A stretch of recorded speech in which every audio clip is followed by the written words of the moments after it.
what I learned in chapter 3, nonverbal communication, and in chapter 4, give me a second. I gotta pull it up. I'm giving you a second. I'm looking at cards. I'm recording. Chapter 4, the history of human communication study. Jesus, Lexi.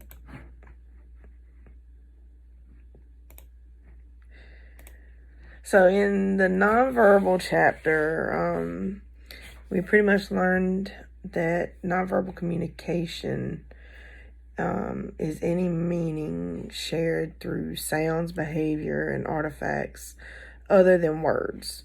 Some of the differences between verbal and nonverbal communication include the fact that verbal communication uses one channel while nonverbal communication has multiple channels.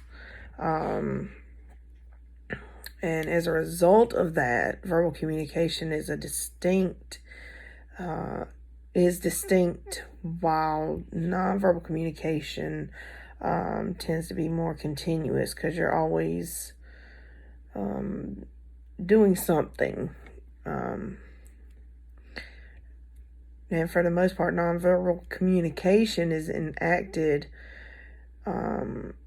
at an unconscious level, while our verbal communication is always in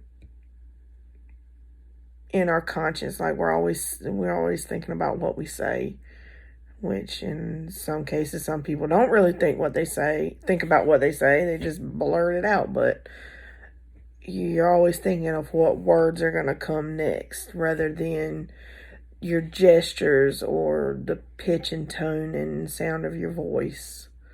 And finally, some of the nonverbal communication is considered universal, like a smile or a head nod or a handshake, a wave goodbye or hello.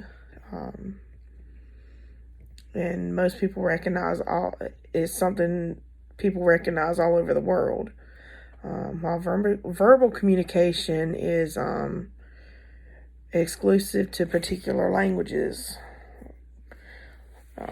You can't just go up to someone from China and say hello and expect them to understand what you're saying.